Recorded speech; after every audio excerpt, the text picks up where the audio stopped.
I'm Ulysses Newkirk II, and I'm a native Detroiter, and I tend to be nervous when they point cameras at me. So, what can I talk about? Okay, so my first question is if you can talk about your childhood. What was it like? Ooh!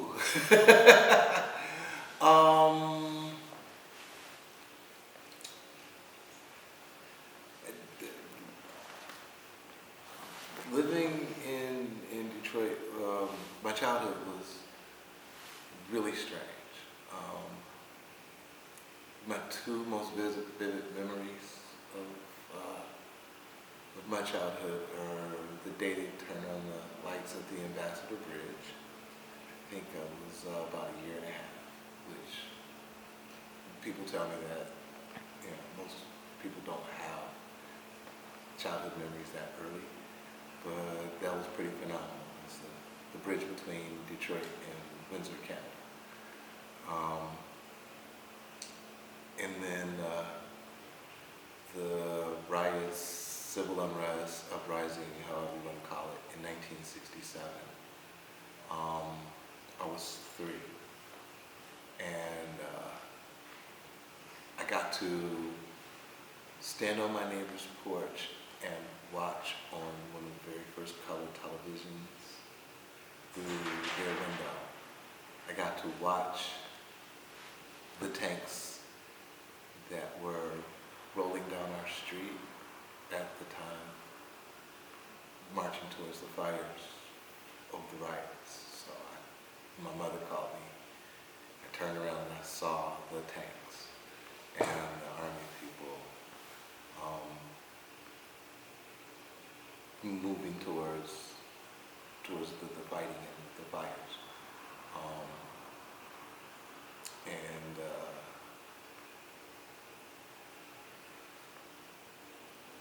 the fires had never really gone out.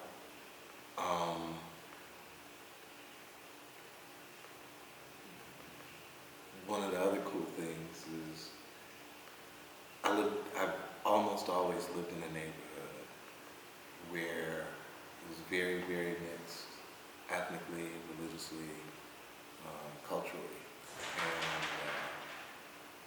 And in my teen years, almost everybody in my neighborhood had somebody in their house from another culture, which was really cool.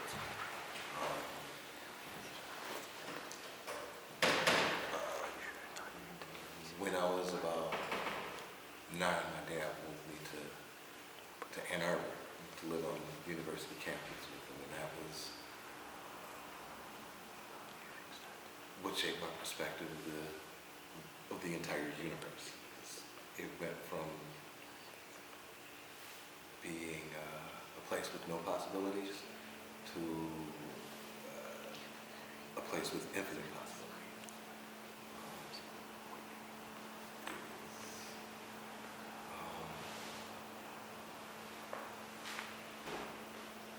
Be surrounded with people from all over the world and different languages, different food, and I talk about food a lot.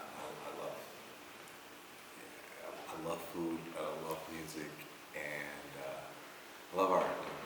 For a long time I was an artist.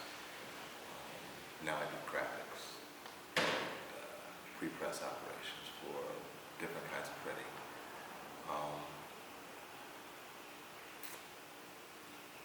Growing up here was, it's hard, but it was really fascinating. Most people don't think about the U.S. as being a developing country, but Detroit is kind of third world. I'll say Detroit has always been for me kind of like the places that we saw on TV where somebody was coming on asking for, please give money to these little, dirty-faced kids. It's always felt like that, but there's always been this just incredible creativity, lots of music, lots of food, and lots of art.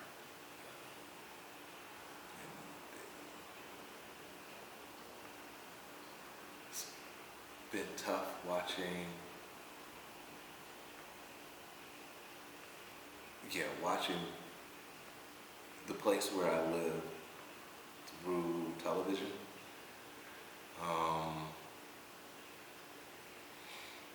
When I was a little kid, less than half the houses in the United States had a color television. It's kind of weird when you think about it. And there were 4 channels. It was the Canadian channel, 2, 4, and 7, which ABC, CBS, and NBC were all the channels that were available. And now I live in a world where there are like more channels than you can imagine, can count. And Detroit has always been kind of depicted through news, and it's like, where is this place that you're talking about? All these things have happened.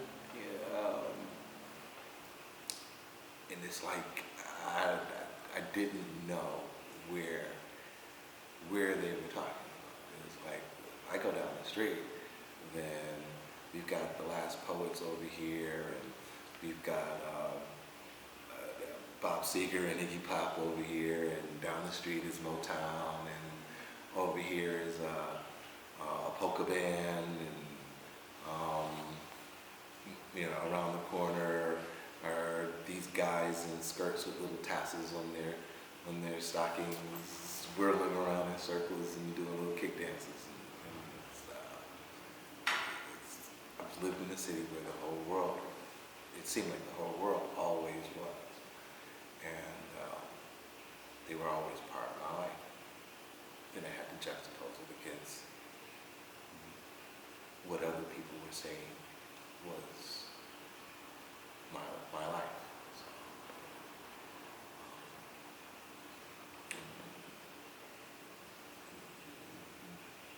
then watching the city emulate the behaviors that were being dictated by media. And it's like we have to live up to our negative reputation. And that's been troublesome. That's a whole 53 years of my existence.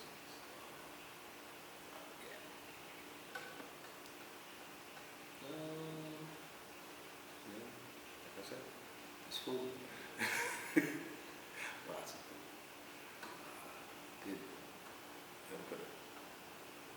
Were you here last night? At the church. Did you go over to Holbrook Market? Yeah, really did. That was, Holbrook Market is an example of my whole Detroit universe at one time, and now it's kind of just Spartan. We were always an ethnic bakery, and they weren't ethnic to me. They were just, I'm going to the bakery, I'm going to get some baklava, I'm going to get, the cannoli, I'm going to get, some tiramisu, going to get pan or whatever. And it was like, and I watched it go away. And now I'm watching it come back. It feels good.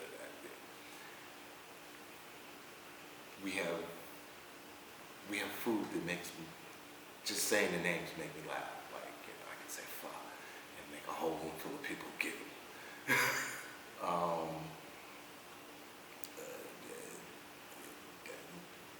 Can talk about my favorite 3 ice creams, or three ice cream makers in the city. And there's like there's an Arab ice cream maker.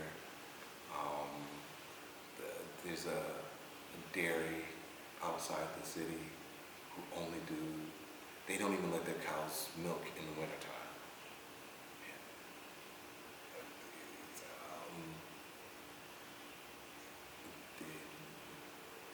It's like, these are the places I want to take people, say this is my city, this is where I grew up, and I want more.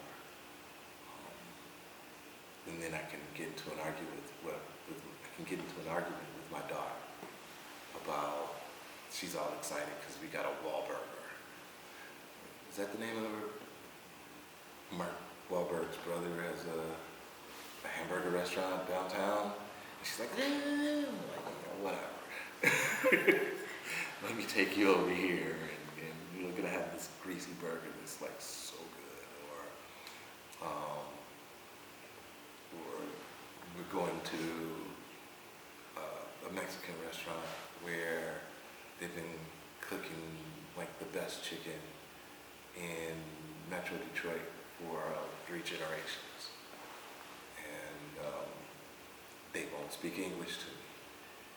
I don't understand Spanish, but I know, like, give me that.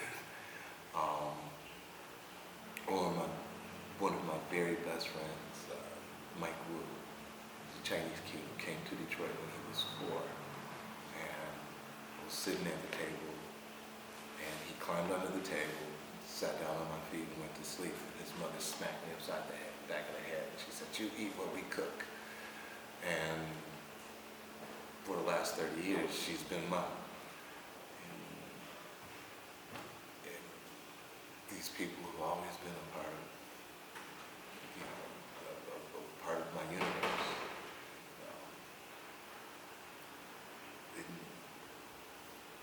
Then there's always been this walking on eggshells with the idea of being offensive to cultures. It's like trying to figure out if this is a babushka or if this is a hijab. And it's like, am I gonna get hurt for looking this person in the eye or touching them inappropriately?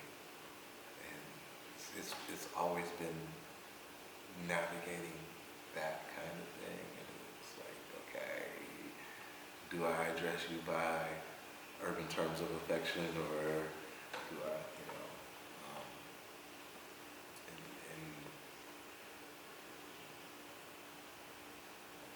and then there's the dealing with the loss of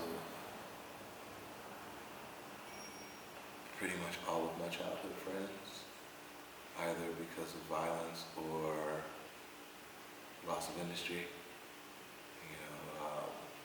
And when people think about Detroit, they go factory town or Motown. And a lot of the kids that I grew up with, teen years,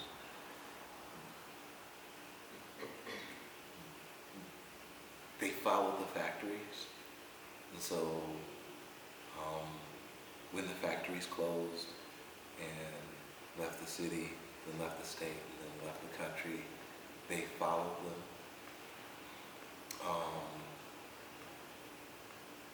And like my mom, she worked 31 years in the motor plant.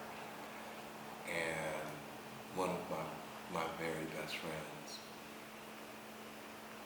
helped disassemble. My mom retired after 31 years working in a motor plant. He helped to take the plant apart, take it to Texas, rebuild it, take it apart again, put it on a boat. He went to Russia, and they reassembled it, taught people to run that plant again, and it's still there, and they're still making that same motor that my mom built over more than 30 years. It's a big deal. And it's a Detroit that Detroiters don't talk about.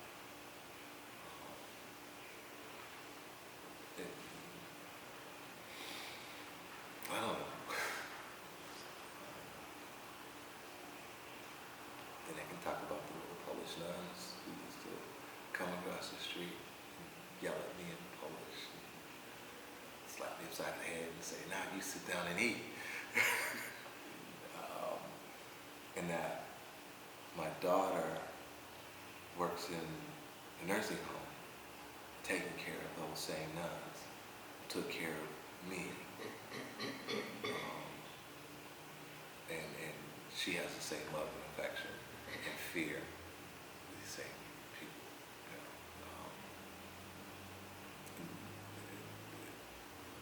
There's almost no place here that I go that I don't find somebody that I consider family.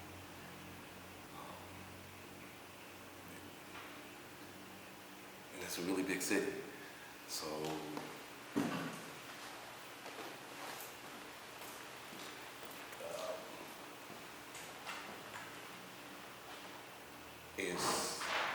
it's hard to try to argue against or dispel the perceptions of Detroit, because yeah, it's true, but at the same time it's just so much more.